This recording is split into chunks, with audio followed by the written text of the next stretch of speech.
300 साल से पुरानी हवेली में दफन है एक खौफनाक राज। रणवीर लाना चाहता था उस राज को हवेली से बाहर, पर जब वो दाखिल हुआ उस हवेली में तो जाग उठी रानी सा की हवेली।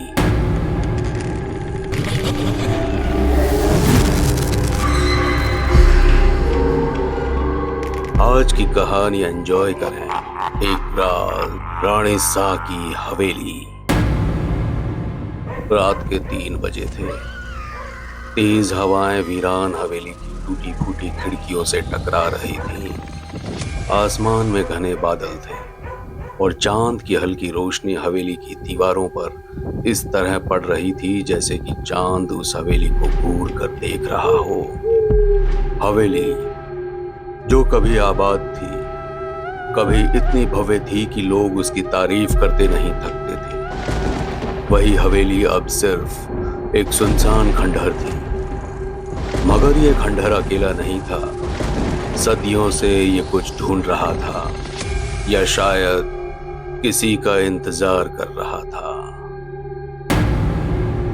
रणवीर एक मशहूर पैरानॉर्मल रिसर्चर है। वह हमेशा से ऐसी जगहों पर जाना पसंद करता है जहां तर्क से परे घटनाएं घटती हों।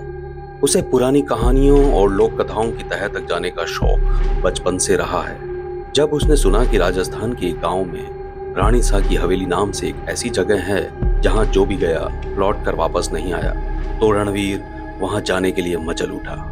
रानी सा की हवेली नाम सुनकर ही ऐसा फील हो रहा है कि यहाँ जाकर मुझे मेरी रिसर्च के लिए काफी कुछ नया मिलने वाला है। उसने अपना बैग पैक किया और निकल पड़ा बरसों से दबे हुए रहस्यों की तलाश में।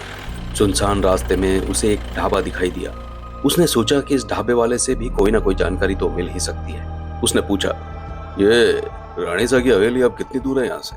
अरे बाबू, गांव में घूमना चाहो तो थारो घणो स्वागत है, और ते हवेली में जाना चाहो तो यहीं से अपने शहर वापस लौट जाओ। रानी सा जब तक शांत है उनको शांति रहने दो। जब भी कभी किसी ने हवेली में सोई रानी सा को जगाने की कोशिश की है तो वापस ना लौट पाया। क्यों भरी जवानी में मरना चाहे छोरा? रणवीर चुपचाप उसकी बात सुनता रहा, क्योंकि वो समझ चुका था कि यहाँ से निकलने में ही भलाई है। गांव पहुंचकर ही हवेली का सच बाहर आएगा। रणवीर गांव पहुंचा और वहां के लोगों को उसने यही कहा कि वो गांव में फोटोग्राफी करने आया है। गांव के बुजुर्गों से उसे पता चला कि 300 साल पहले ये हवेली रानी मृणालिनी की थी। रानी मृणालिनी अपूर्व सुंदरी थी, परंतु उनकी मौत गहरे राज समेटी थी। कुछ कहते थे कि रानी सा हवेली की छत से गिरकर मर गई थी, तो कुछ का कहना था कि उन्होंने खुदकुशी की थी। कहीं ऐसा तो नहीं कि उन्हें छत से किसी ने धक्का दिया हो, पर कोई क्यों करेगा ऐसा? इन्हीं सब सवालों में खोया हुआ रणवीर गांव वालों की एक और बात सुनकर चौंक गया। जब उन्होंने रणवीर को बताया कि रानी सा की आत्मा आज भी हवेली में भटक रही है। गांव के सरपंच ने रणवीर के रुकने का इंतजाम करवा दिया और चेतावनी दे डाली कि हवेली की तरफ भूल कर भी ना जाए। लेकिन रणवीर कहां मानने वाला था। वो अगली रात कैमरा और रिकॉर्डिंग डिवाइसेस के साथ हवेली में दाखिल हुआ। जैसे ही उसने दरवाजा खोला, एक ठंडी हवा का झोंका उससे आ टकराया। हवेली के अंदर घोर अंधेरा था। उसने टॉर्च जलाकर चारों ओर देखा। दीवारों पर पुरानी तस्वीरें लगी हुई थी, राजा, रानी, दरबार। लेकिन रानी की तस्वीर धुंधली थी, जैसे किसी ने जानबूझकर चेहरा मिटा दिया हो।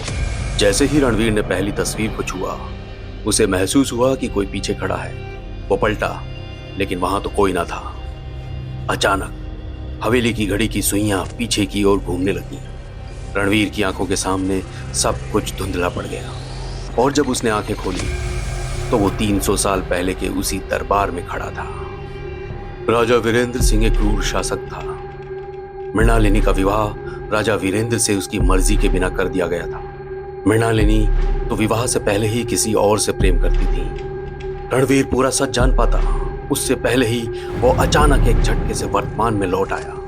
उसके हाथ पैर कांप रहे थे। वो तेजी से बाहर निकलने के लिए मुड़ा, मगर तभी उसकी टॉर्च बंद हो गई। कोने में एक परछाई खड़ी थी। आंखों से रूह चीर देने वाली रोशनी निकल रही थी। तुम्हें यहाँ नहीं आना चाहिए था रणवीर। एक धीमी मगर ठंडी आवाज गूंज उठी। रणवीर अपना नाम उस परछाई के मुंह से सुनकर चौंक गया। इसी तरह खुद को संभालते हुए उसने कहा, खम्मा घाणी रानी सा, मेरा नाम कैसे, आप मेरा नाम कैसे जानती हैं? सवाल करना तुम्हारा नहीं, हमारा काम है। इस हवेली में जो आता है वो वापस नहीं जाता। ये जानते हुए भी तुम यहाँ आ गए, इसे मैं नादानी समझूं या हिमाकत? नहीं रानी सा, मैंने कोई हिमाकत नहीं की है। मैं तो बस हवेली का राज जानने के लिए चला आया, वो भी गलती से। अब जब गलती कर ही दी है तो फिर पूरा राज भी जान लो। लेकिन याद रहे, आज तक इस हवेली का सच यहाँ से बाहर नहीं जा पाया है। रणवीर कुछ समझ पाता उससे पहले ही हवा में रानी सा की आवाज गूंजने लगी। हमारे विवाह में हमारी मर्जी तो शामिल थी ही नहीं। हम तो विवाह से पहले ही समर को दिल दे बैठे थे। समर भी हमसे बहुत प्रेम करते थे। समर राजा वीरेंद्र सिंह की सेना में सेनापति थे। विवाह के बाद जब राजा को हमारे प्रेम के बारे में मालूम हुआ तो वो बर्दाश्त ना कर पाए। उसने हमारे समर को बड़ी बेदर्दी से मौत के घाट उतार दिया।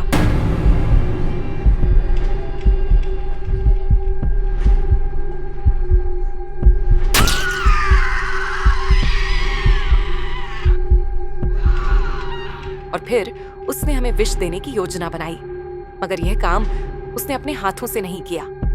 उसने हमारी विश्वासपात्र दासी कमला को मजबूर किया कि वह हमें शरबत में विष मिलाकर दे। कमला कर भी क्या सकती थी, मजबूर थी।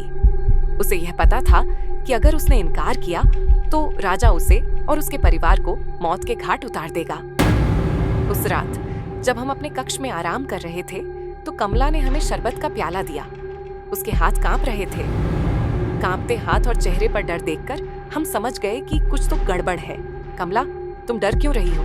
माफ कर दीजिए रानी साहब। कमला ने माफी मांगी तो हम समझ गए और हमने मुस्कुराते हुए प्याला उठा लिया। हमने प्याले से शरबत का एक घूंट लिया और कमला को देखा। मैं जानती हूँ कि यह विष है, मगर मैं इसे खुद ही पीना चाहती हूँ, क्योंकि अब मैं इस राजमहल में और नहीं रह सकती। मगर एक बात याद रखना, मैं लौटूंगी इस अन्याय का बदला लेने के लिए। जैसे ही रानी की सांसें थमी, कमरे के सारे दिए एक साथ बुझ गए और तभी हवेली की दीवारों पर दरारें पड़ने लगी। तभी एक हवा का झोंका आया और रानी सा की परछाई गायब हो गई। रणवीर खड़ा था, चुपचाप, गुमसुम सा, कहीं खोया हुआ। अब उसे पूरी तरह समझ में आ गया था कि हवेली क्यों श्रापित थी। रणवीर ने घबराकर अपने कैमरे की स्क्रीन देखी। उसमें वह परछाई बिल्कुल साफ दिख रही थी, मगर अगले ही पल कैमरे की स्क्रीन पर सिर्फ शब्द लिखे हुए थे, अब तुम भी इस हवेली का हिस्सा हो। रणवीर के सर में तेज दर्द हुआ, वो बेहोश हो गया। अगली सुबह गांव वालों ने देखा कि हवेली का दरवाजा खुला था। वे अंदर गए, मगर रणवीर वहां नहीं था। सिर्फ एक चीज बदली हुई थी, अब रानी मृणालिनी की तस्वीर में एक और नया चेहरा भी था, रणवीर का।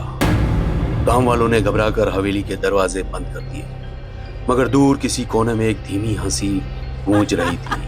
रणवीर अब इस हवेली का हिस्सा बन चुका था और हवेली फिर से अपने अगले शिकार का इंतजार कर रही थी। खम्मा घाणी रानी सा। फ्रेंड्स, उम्मीद है ये कहानी आपको पसंद आई हो। अगर ये कहानी आपको अच्छी लगी तो प्लीज़ इसे लाइक करें, शेयर करें और चैनल पर नए हैं तो सब्सक्राइब करना मत भूलिएगा। मिलते हैं एक और नई कहानी के साथ। Thank you friends.